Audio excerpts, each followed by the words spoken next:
Welcome to Baby Knows Best. Thank you one more time just for being so supportive and nice, and you are my cheerleaders. Today I want to speak about the power of storytelling. Actually, I think we all love stories. How much we connect with people through the stories. And I think now it's so trendy to speak about storytelling. But besides to use storytelling really for your marketing purposes, which is great if you have a product or you want to market yourself, but I also believe that we learn through stories.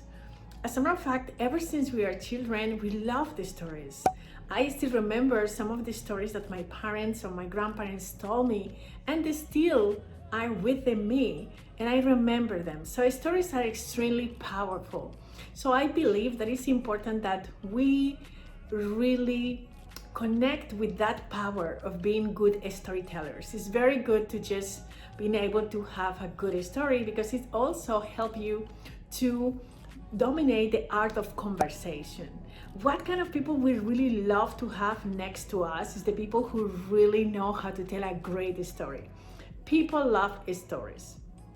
Even if you really want to be a good speaker, you definitely need to know how to tell this story and connect with your audience through the stories. So we all love stories.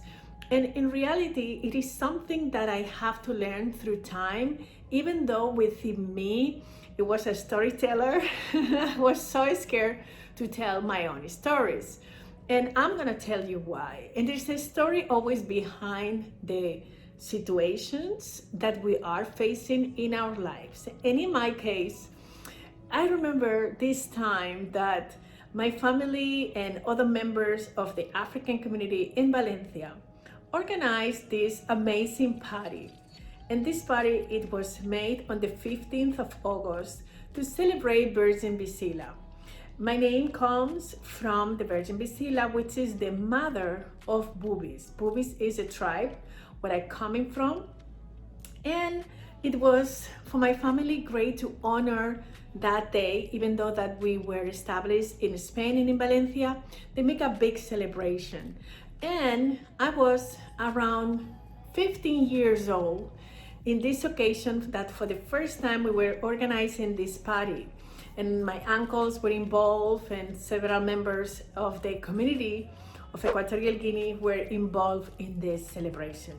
So here it comes, the day of the Virgin Bisila, and they asked me to just say a poem regarding the Virgin Bisila and explaining this poem in front of the whole public and the people that they was going to this party. This poem was extremely deep because it explained the amazing story of the Virgin Bisila, which according with my ancestors, it was a woman who only had one breast, but it was able to feed all of the children that they were in a famine moment, and how she was going from house to house, getting all the Bubi tribe stronger.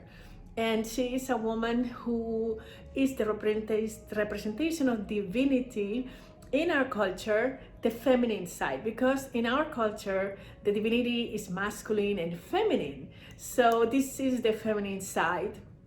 And the story of this poem was so beautiful and explained that story of this mother of the Bubi tribe, getting people stronger, feeding them with that only breast that she has, just through that very powerful milk that she had.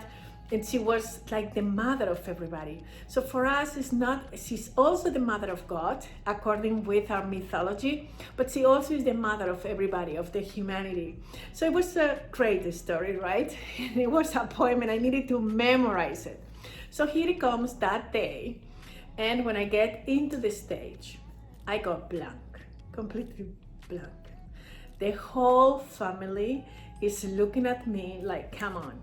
I just said a few parts of the verse of the poem and I just went blank. So for a few minutes I stared at the public and I could see my family members getting irritated. And in my mindset was, I just felt the judgment oh my God, you're doing such a bad job. You are embarrassing us.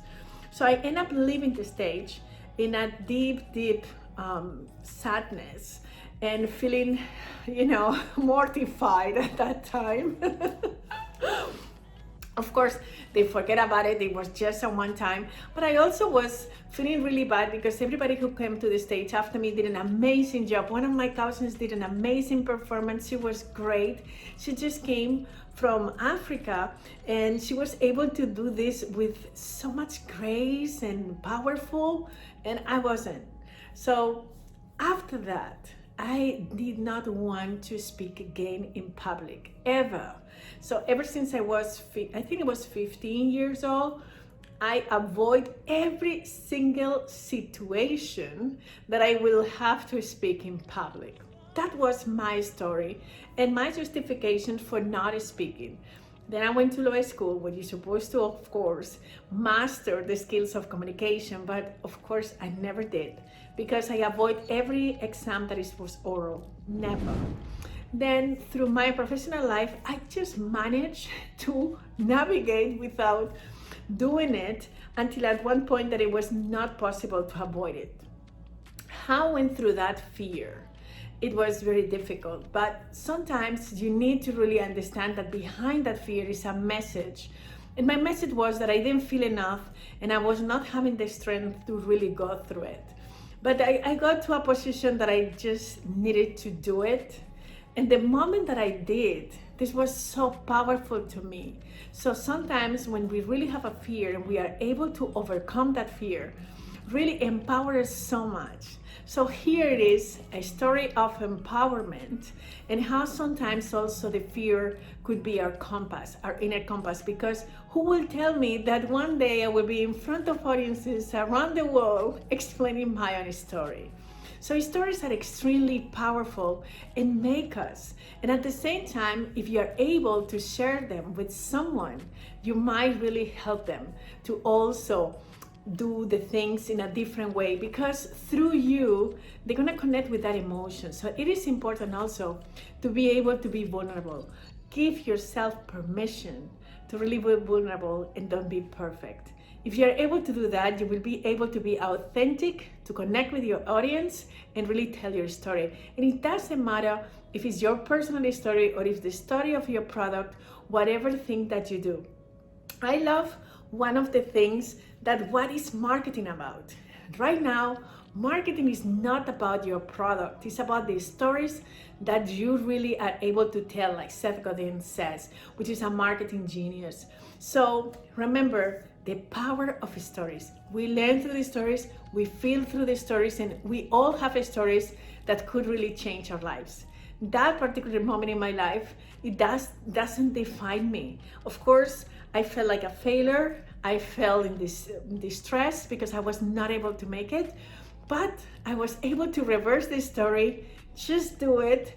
And now I love to tell the stories, I love to share, and I love to really show my heart to people and just be the person that I am. So here you are. I invite you to share your stories, because not only you will be able to attract more clients and to market your products better, but also you will be able to empower other people through your stories. Ciao, ciao. See you next time.